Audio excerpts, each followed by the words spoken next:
I went on my first Go trip when I was in high school, and that changed my life. Like, camp changed my life, but that like changed my whole life too. That's when like I felt God called me to missions, and that's when I was like, I know like missions is what I'm going to be doing for like a really long time. My favorite story from South Africa is there's this camper. He's actually one of our scholarship kids. He's in high school right now. His name is Alan Jr. And he's been going to Camp Sunshine since he was like a little baby. And so there's this lady that runs the camp there. Her name is Tani Estelle, and Tani just means auntie in Afrikaans. So to call somebody auntie is like Mrs. here, you know, like so Mrs. Estelle. They call her Tani Estelle. She's just this lovely lady, and she loves the kids. Well, at the end of the year, at the end of camp last year, Junior and all the kids that were aging out of the program had made like a little card for Tani Estelle, and they gave it to her because they thought they weren't coming back. And so she was crying and they were crying and they were like hugging each other. It was really sad.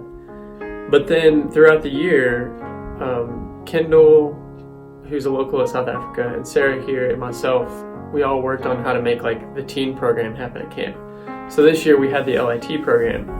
So Alan Jr. and a lot of the other girls and the boys that were going to age out got to come back this year. And when Tanya still saw Alan Jr., she just started crying and she just hugged him. And she said, she's crying, she said, I didn't think I was ever going to see you again. So she was like really happy that he was back.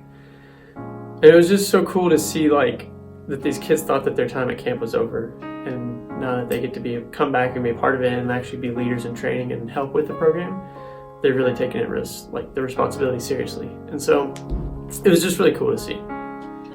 I went to Camp Sunshine, Mexico 2 times. I believe 2016, 15 and 16 were the 2 times that I went. And there's a camper there named Ashley. And before I even got there, Ashley had been attending like Camp Sunshine, Mexico as like a camper for like ever since she was like kindergarten or whatever. And so by the time I got there, she was in like 5th grade, and Ashley didn't really like smiling very much because she wasn't really a huge fan of her teeth.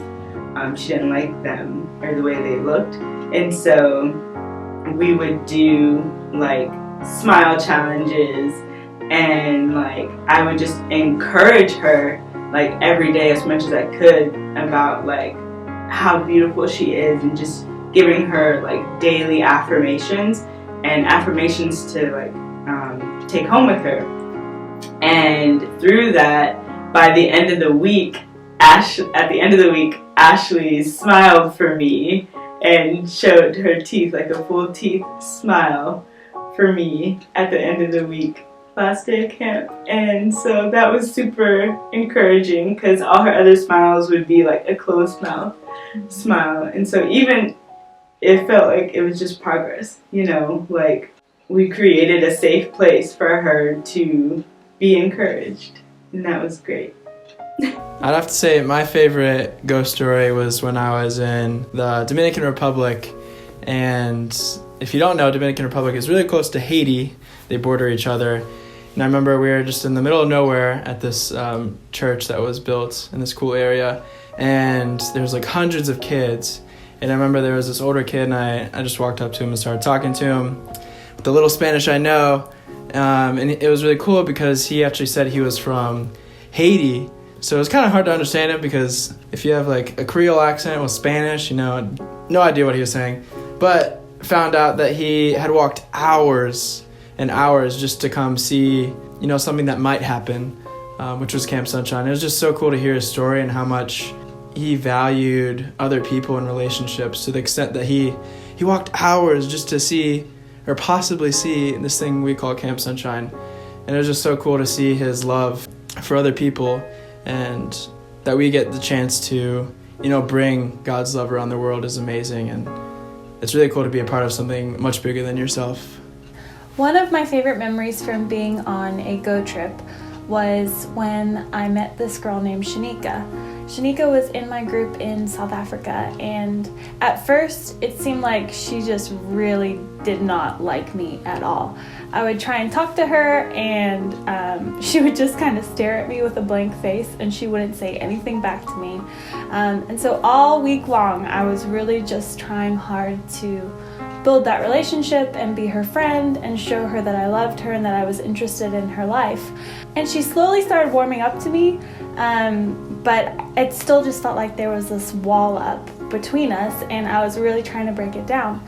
And then by the end of camp, when we were all saying goodbye, Shanika came up to me and she gave me this really big hug, and she just held on to me and she didn't want to let me go.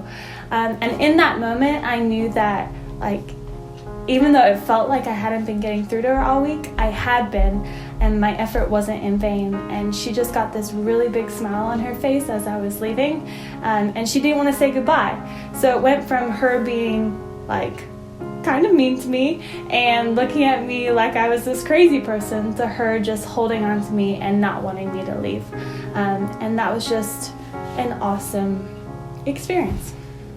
So this past year in January in South Africa, we do 2 camps. We do a day camp and an overnight camp. But this past year during the day camp, one of the campers there, Talib, we were just waiting at the bouncing castle, and I put my arm around him and I was like, "Hey Talib, has anyone ever told you that God loves you?" And he looked at me and said, "No." And it was just a special time because I was able to tell him that God does love him. And as simple as that is, it's really powerful because some of these kids have never been told that God loves them, and God does love them, and they need to hear that.